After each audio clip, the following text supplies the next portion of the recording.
क्या आपने कभी नोटिस किया है डिफरेंट पार्टनर्स लेकिन problem same, same arguments, same emotional pain, same disappointment. कभी ऐसा लगता है कि जैसे रिलेशनशिप चेंज हो जाता है लेकिन स्टोरी वही घिसी पिटी सेम। और फिर एक पॉइंट ऐसा आता है जिस पे हम सोचते हैं यूनिवर्स मेरे साथ ही क्यों ऐसा करता है, why am I the only victim. लेकिन आकाशिक रिकॉर्ड्स के पर्सपेक्टिव से अगर हम देखें तो ये दोस्तों पनिशमेंट नहीं है, ये सोल कॉन्ट्रैक्ट हो सकता है। आज के वीडियो में हम समझेंगे कार्मिक रिलेशनशिप लूप क्या होता है, सोल कॉन्ट्रैक्ट का रोल क्या होता है और सबसे इंपॉर्टेंट कम्युनिकेशन का यूज करके इस साइकिल को कैसे ब्रेक करना है।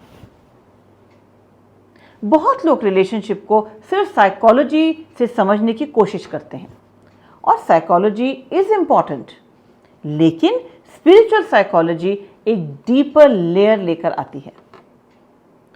आकाशिक रिकॉर्ड्स के अकॉर्डिंग हमारी सोल कुछ रिलेशनशिप्स को इंटेंशनली चूज करती है। क्यों? आखिर क्यों? क्योंकि हमारी सोल वांट्स ग्रोथ, हमारी soul wants to heal itself, और कभी कभी अनफिनिश कार्मिक लेसन्स कंप्लीट करने के लिए। इसीलिए कभी आप नोटिस करोगे सेम टाइप के emotionally unavailable partners, same arguments about respect और same feeling of being ignored. ये कोइंसिडेंस नहीं है, ये है एक पैटर्न। और पैटर्न का मतलब होता है लेसन अभी कंप्लीट नहीं हुआ। आकाशिक रिकॉर्ड्स में एक सिंपल सा कॉन्सेप्ट होता है और उसका नाम है सोल कॉन्ट्रैक्ट्स। अब इसका मतलब क्या है? इसका मतलब है सोल लेवल पे लोग डिसाइड करते हैं कि एक स्पेसिफिक एक्सपीरियंस क्रिएट करेंगे। जैसे कि एग्जाम्पल अबैंडनमेंट हीलिंग, जैसे कि trust learning how to trust, number 3 how to activate your own self worth, और बाउंड्री बिल्डिंग। लेकिन जब ये लेसन कॉन्शियस नहीं होता तो रिलेशनशिप में बार बार वही कॉन्फ्लिक्ट्स रिपीट होते रहते हैं। जैसे कि फॉर एग्जाम्पल पार्टनर घर आया लेट, ऊपर की तह पर सरफेस पे किस बात पे लड़ाई होगी, तुम्हें मेरी परवाह ही नहीं, लेकिन अंदर से आपका जो डीपर सोल लेवल है उसमें आपको क्या फील हो रहा है? मैं अनसीन फील कर रही हूँ, मैं इग्नोर्ड फील कर रही हूँ। ये वही वुंड हो सकता है जो आपकी सोल हील करना चाहती है। So why do most people stay stuck? Problem दोस्तों रिलेशनशिप में नहीं है, प्रॉब्लम है अनकॉन्शियस कम्युनिकेशन में।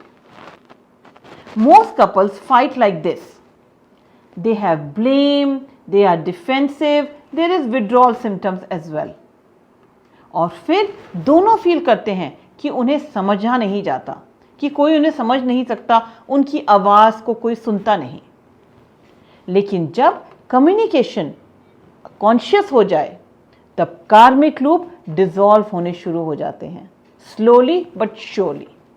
ऐसी बातें जो अगर आप अपने अगले कॉन्फ्लिक्ट में यूज कर सकते हैं तो आप अपने कॉन्फ्लिक्ट की एनर्जी को चेंज कर सकते हैं। नंबर 1, नेक्स्ट टाइम जब कोई आर्ग्यूमेंट हो तो ट्राई दिस। देखो, मैं ब्लेम नहीं कर रही, लेकिन मुझे लगता है कि हम सेम पैटर्न रिपीट करते रहते हैं। क्या हम इसको कामली एक्सप्लोर कर सकते हैं? इस लाइन में अटैक नहीं है, इस लाइन में है अवेयरनेस।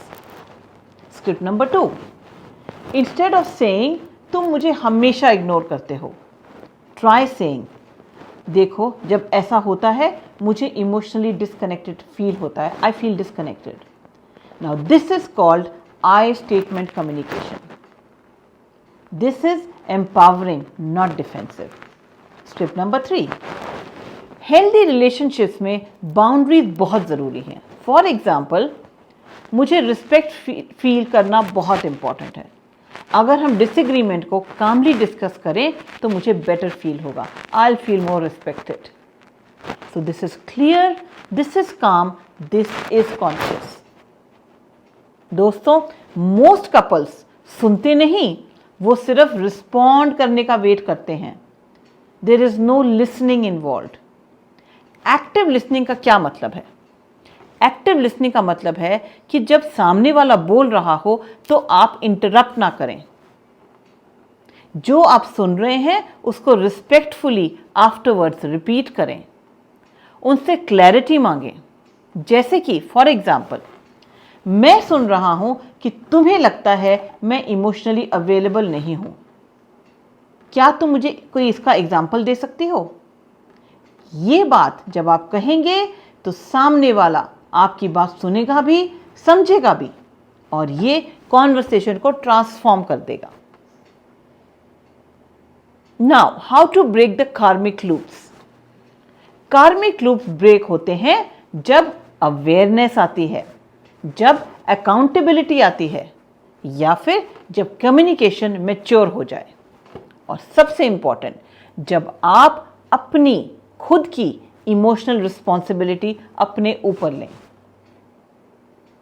मैं आपसे एक सवाल पूछना चाहती हूं, आपके रिलेशनशिप में कॉन्फ्लिक्ट्स में रिपीट होने वाला पैटर्न क्या है? कमेंट में जरूर शेयर करें। अवेयरनेस दोस्तों, हीलिंग का सबसे पहला पायदान, सबसे पहला स्टेप है। अगर आपको लगता है कि आप रेपिटेटिव कार्मिक पैटर्न रिलेशनशिप लूप में फंसे हुए हो और आप जानना चाहते हो कि आपके सोल कॉन्ट्रैक्ट्स का लेसन क्या है, आप कौन सा सोल लेसन कैरी कर रहे हो, तो आप मेरे private Akashic record session book कर सकते हो। लिंक दिया गया है बायो में। दोस्तों, the day we decide to take responsibility on ourselves, the day we decide to be aware, that very day something shifts, something changes, not once, not twice, but permanently. So friends, I'll see you really soon in the next video. In the meanwhile, take very good care of yourself and keep healing.